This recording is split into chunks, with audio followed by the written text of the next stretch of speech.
Purim Sameach, un moment unique à célébrer et à sortir de ses propres barrières et limites, se mettre dans un monde qui est au-dessus de la logique, qui est le sens profond de Ad Lo Yada. Alors cette année, dans toutes les conditions de Covid, le Beit Chabad a construit des nouveaux murs, de nouvelles séparations pour pouvoir accommoder plusieurs juifs à venir écouter la Megillah, comme c'est connu qu'on ne peut pas écouter la Megillah par Zoom. On ne peut pas être acquitté selon la halakha. Alors, on a fait, Be'ezrat Hashem, chaque heure, 90 juifs pourront écouter la Megillah dans 9 différentes minyanim séparations. C'est pareil aussi, selon la demande du Rabbi, qu'il ne faut pas oublier un juif et qu'il faut que tout le monde fasse les grandes mitzvot de Purim.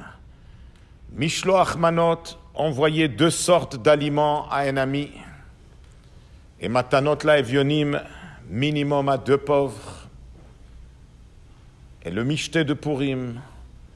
Alors Be'ezrat Hashem, le Beit Chabad est en train d'envoyer 6000 paquets de Mishloach manot pour arriver à chaque maison juive à Kotsanuk. Chère communauté, ce n'est pas des moments faciles. Ça fait un an de ce Covid. Comment on fait? Comment on fait face à tous les décrets qu'il y a aujourd'hui? En 1951, le Rabbi a pleuré et il a dit avec beaucoup d'émotions. On sait que dans la Megillah, il n'y a pas mentionné le nom de Dieu, mais chaque fois que c'est marqué Hamelech, on parle de Dieu. Esther, elle a dit à Mordechai qu'elle a peur. Elle ne veut pas. Elle a peur d'aller chez le roi parce que ça fait 30 jours qu'il ne l'a pas appelé. Mordechai l'a convaincue. Elle s'en va chez le roi Achashverosh, qui veut dire Esther représente le peuple juif. Et il y a des fois une situation que Ani lo nikreti lavo el hamelech ze 30 yom. Ça fait 30 jours qu'on n'a pas été appelé. Les portes sont fermées et on n'arrive pas à rentrer chez notre papa, chez Dieu. La Megillah d'Esther nous enseigne que des fois il faut foncer la porte comme Esther elle a fait. Elle est partie sans permission et le roi a eu pitié d'elle miraculeusement, il lui a ouvert la porte.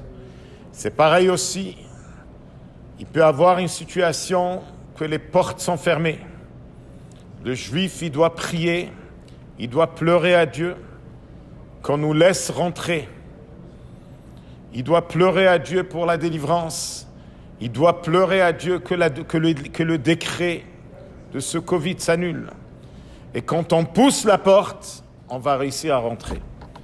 Voilà les 24 heures uniques que Akadosh Baruch Hu nous a données. Ces 24 heures de Purim, qui commencent de jeudi soir et la journée de vendredi. C'est un moment unique. Et le Rabbi l'a même ajouté que, étant donné qu'à Jérusalem, on va célébrer 3 jours, et à Jérusalem, ils font le Mishté le dimanche, et ils font des Mishloach manot et matanot la evionim. Dimanche, il faudra que nous aussi, qu'on fasse une fête dimanche et qu'on fasse aussi des Mishloach manot dimanche. C'était une demande très particulière que le Rabbi a mentionnée en 1981 pour s'unifier avec les Juifs de Jérusalem. Donc, Purim est un moment unique qu'on peut annuler des décrets.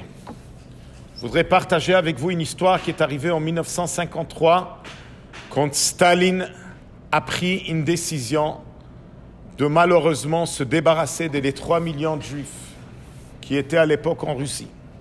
Et il a commencé à préparer tout un plan en train d'accuser les médecins juifs qu'ils ont empoisonné des personnalités, et c'est sorti dans les journaux. Et il avait tout un plan qu'après, on va pendre ces médecins, après, on va être obligé de prendre les juifs dans des trains et les emmener en Sibérie et les faire, que Dieu préserve, comme ce que les nazis leur ont fait. Alors, le plan était le 5 mars, devait être le jugement. Le 5 mars, c'était le 18 Adar, le jugement des médecins. Une semaine plus tard, le 12 mars, le 25 Adar, ils vont être condamnés à mort, et après, les pogroms commencent, et c'est le grand balagan. Le rabbi assis à Brooklyn, New York, a senti ce grave décret sur les Juifs en Russie. Et c'est incroyable, déjà dans les journaux et dans la presse, il y avait une grande haine qui était dans la rue, les Juifs avaient même peur de sortir dehors. Le rabbi, ça arrive la fête de Purim, qui est le 1er mars. Le rabbi a l'habitude de dire un mahamar de chassidut. Un mahamar de chassidut, c'est quelque chose de très particulier qu'il le dit avec des yeux fermés. Et c'est vraiment un moment unique. Mais là, le rabbi raconte une histoire qu'il y avait un chassid qui n'était pas au courant comment ça se passe dans les élections. Il a vu que les gens sont en train de crier 3 fois « Hourra, hourra, hourra ». Alors, lui, il ne comprenait pas beaucoup. Il a compris que « hourra » veut dire « hourra », il est mauvais. Alors lui aussi se levait 3 fois, il a dit « hourra, hourra, hourra ». Le rabbi, il a raconté cette histoire avec beaucoup d'émotions. Il a levé ses mains et il était en train de dire ces 3 mots. Quelquefois, et tout d'un coup, spontanément, les chassidim se sont levés. C'était déjà tard dans la nuit parce que le rabbi faisait Fabringen. Le Purim, c'était toute la nuit. Les chassidim, spontanément, ont répété 3 fois « Hourra, hourra, hourra ». Et tout d'un coup, le rabbi, il a commencé à dire un deuxième mahamar de chassidut qui n'était pas du tout de l'habitude de dire un deuxième mahamar. Un vieux chassid, il dit à son ami « Je te garantis que le rabbi est en train de tuer Staline maintenant. » Vous n'allez pas croire que 2 jours plus tard, dans les nouvelles, c'était 4 mars 1953, la radio commence avec une voix triste pour dire que Staline est gravement malade, il a perdu conscience. Les habitants de la Russie, ils ont déjà compris que Staline est mort. C'était juste une façon pour les préparer avant de leur dire la vérité. Un jour plus tard, ils ont annoncé que Staline est mort. Quand on fait le compte, quand est-ce qu'il est tombé malade, c'était exactement au moment que le rabbi faisait le Fabringen, à Motsae Purim de l'année 1953. Il faut comprendre que tout de suite, c'était un nouveau gouvernement qui a pris en main, et tout de suite, ils ont dit que c'était une histoire inventée de Staline, et tout a changé.